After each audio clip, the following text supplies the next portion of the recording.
YouTube, there is no firearms in this video.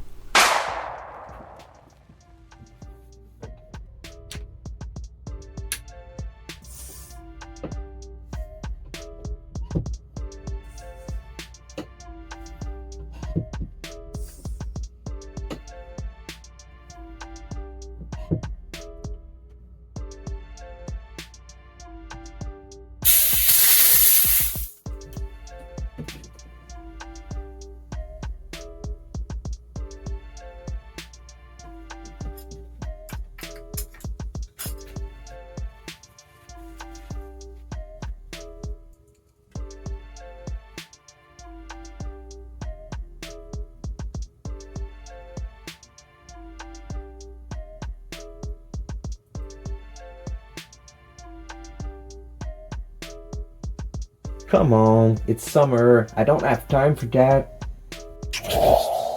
The magic of YouTube.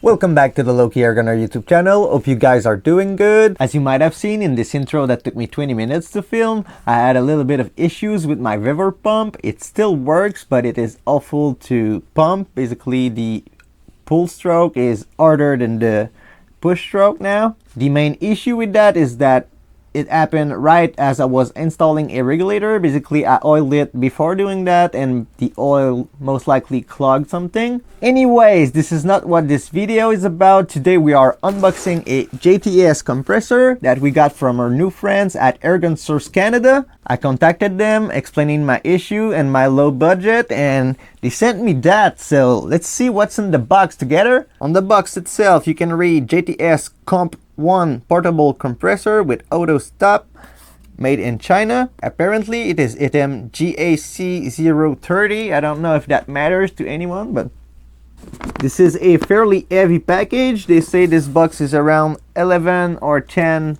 kilograms. Pardon my French. You also have the nice JTS logo on both sides. Basically, what there is to say about this box is that it is pretty big and heavy, so don't let your girlfriend pick it up, even though that's what I did and she doesn't mind because she's strong and independent. Enough rambling, let's open that box. Be careful not to cut into the instruction papers. So the first thing that you get in that box is some sort of manual. We'll look at that together. The power cord. Oh, so that will be the manual, and that's some sort of maintenance manual.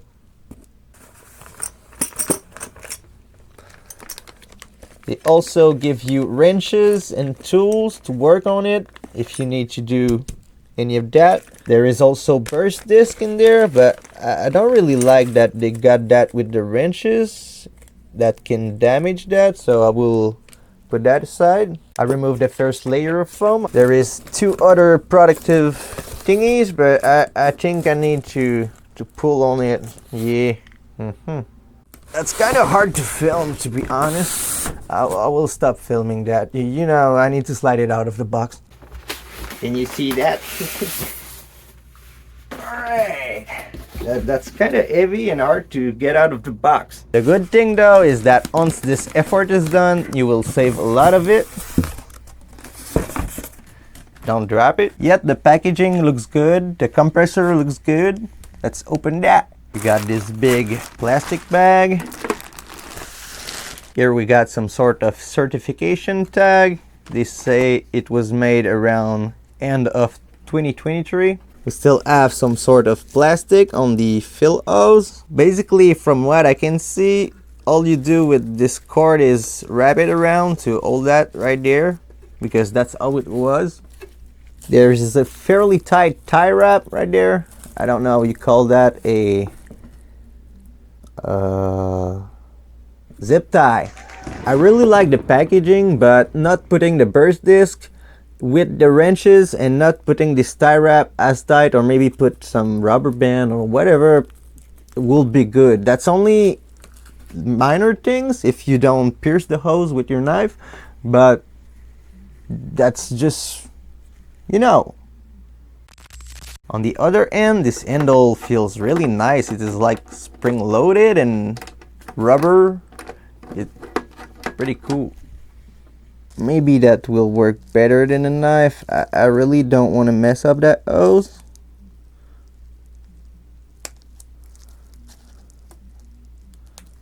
Yeah, that's a bit safer. So we got that off. Here we have the hose with the plug to test it and make sure no dust gets in there. It is fairly short, but it does swivel like that to go to your gun if you want to do it this way. To store it, you simply put it back right there and kind of wrap the cord around. I guess that's what they did. That kind of works.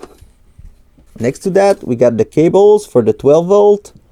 I'm not really sure of how long of cable we got in there. That seems a bit twisty. Let's try to open that. So that's about what you get, which is good enough to get onto a car battery and stuff and put the compressor on the ground. That might be a little short for a pickup truck if you use this hose, but that's a decent length. I think that this is long enough, but we could take a little bit more hose. Rolling the cable back to how it was fairly easy. It stays there pretty well. I like that. At the end of the day, this works good enough to hold your hose. You will not use that really often unless you constantly carry it, but on this side we got the buttons and all of this fun stuff. Basically, this is to turn it on. This way, if you use it on 12 volt, a car battery with those cables, and this way if you use the regular cord, when you turn that on, the fans will turn on. You want this bleed valve to be open so the compressor will start lubricating itself before you build pressure. Basically, you make sure that's open, but don't unscrew it all the way because I believe there is a ball bearing in there and you can lose that. JTS has a lot of information on that and that's pretty nice. After that, you can then set your pressure here if you need that, and then start it and stop it if you need to. If you stop and want to start back up, you might want to bleed it, do the same process and let it build pressure after that, but you know. On this side, we got the JTS logo and their motto, I guess, excellence through ingenuity. That's not a good motto for French people, but that sounds good. Excellence through ingenuity. Down here, we also got a warning for California people, and they also say can get hot. And on this last side, we got two fans and the exhaust for this fan that blows into the piston. Now for the top of it, we have this very nice kind of springy handle with rubber that feels great, honestly. Attached to it, we have this kind of certification note, which is kind of annoying. I will try to remove that. Here you have the pressure gauge with the little needle to make it stop where you want it to. Basically, the needle is pointing somewhere and there is another needle pointing down after that, and that will stop the other needle. Let's put that, let's say, right around 3000 psi. I believe you want to look at the little needle at the bottom because it's more precise, but we will see that together. Subscribe for more videos on this compressor. Other than that, we got that.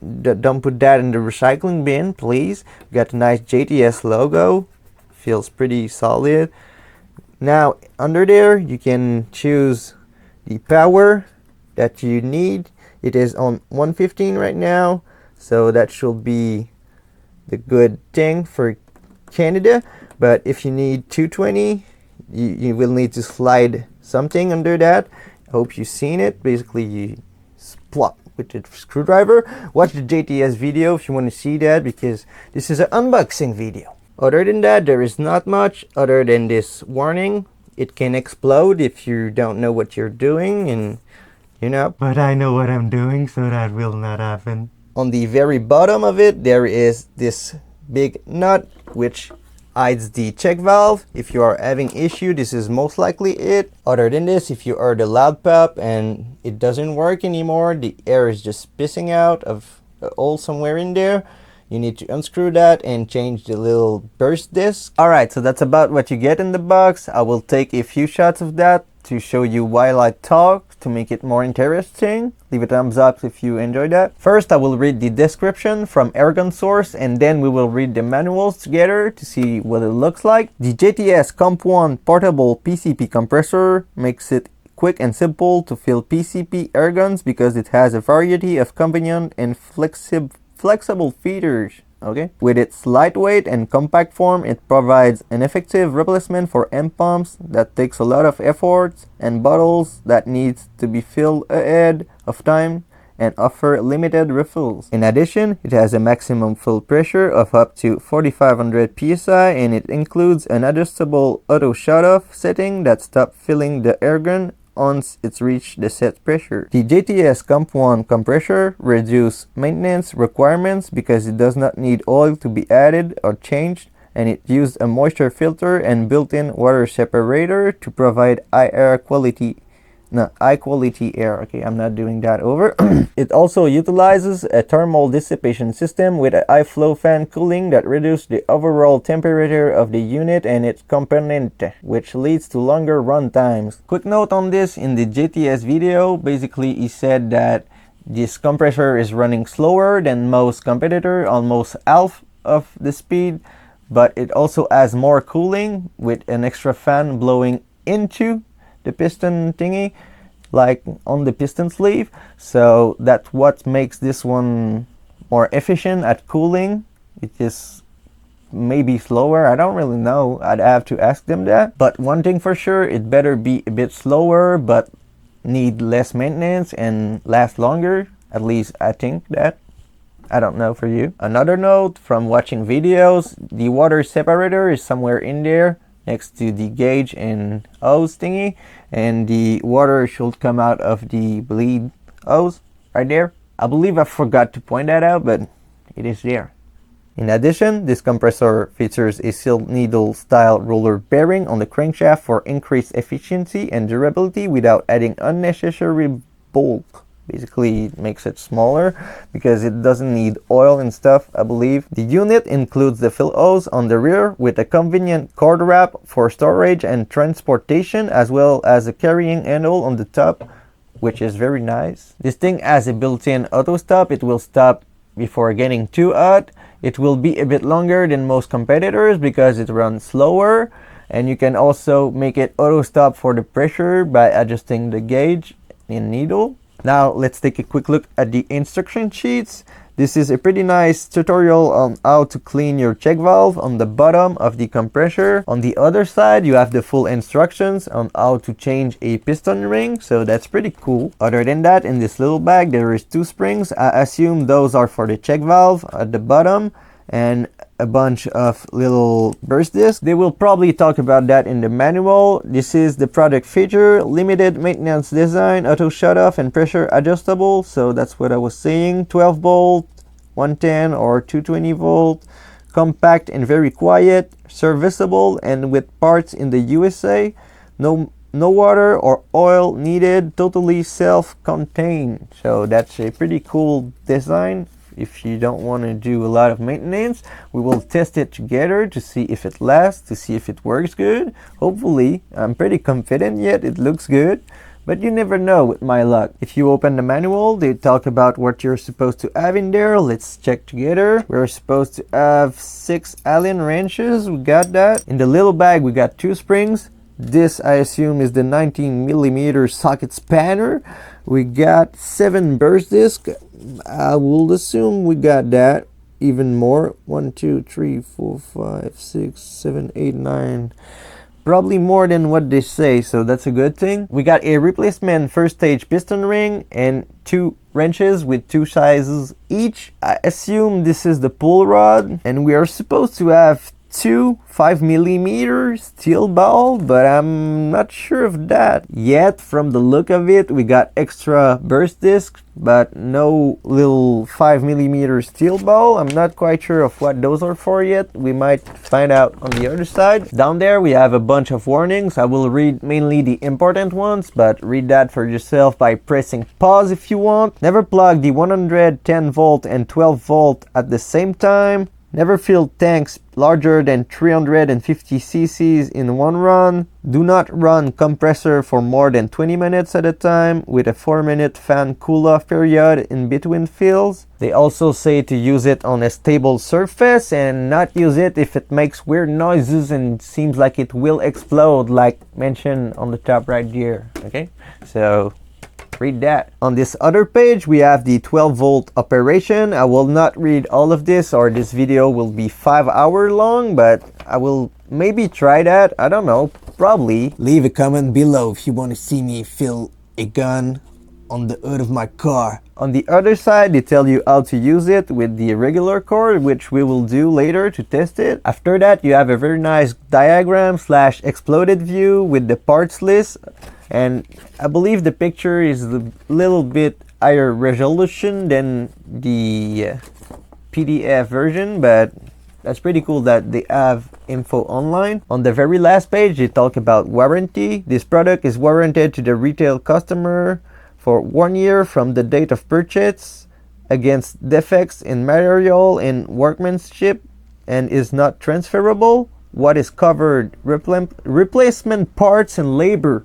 So I guess that's a clever way to say not shipping. What is not covered? Basically shipping, and if this explodes and breaks your house. That's about what I get from it. It does say for defective products and damage, so I guess you pay shipping either ways if it is defective. If you are from Canada, I believe that AirGunSource will warranty this for 30 days. So make sure to test it before the 30-day period, and that will most likely make it easier if you have any issues.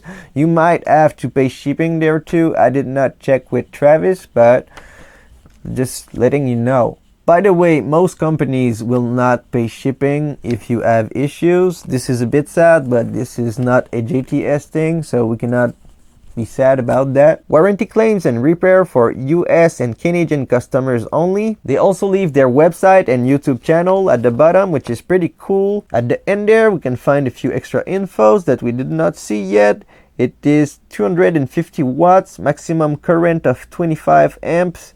It will put out 11 liters per minute. That's pretty cool. It weighs around 19.8 pounds or 9 kilograms. That was not on purpose. And that was a lot of talking. My mouth is dry. I wanted to try it today, but that will make this video way too long, so this will be about it. A huge thank you to AirGunSource for this opportunity. Make sure to check them out if you need anything airgun related in Canada. Thanks to you for watching and making this possible, and I will see y'all in the next one.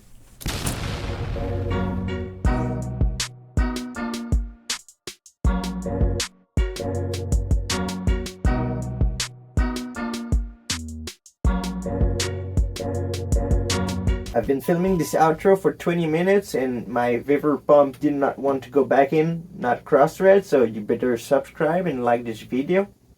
Thank you.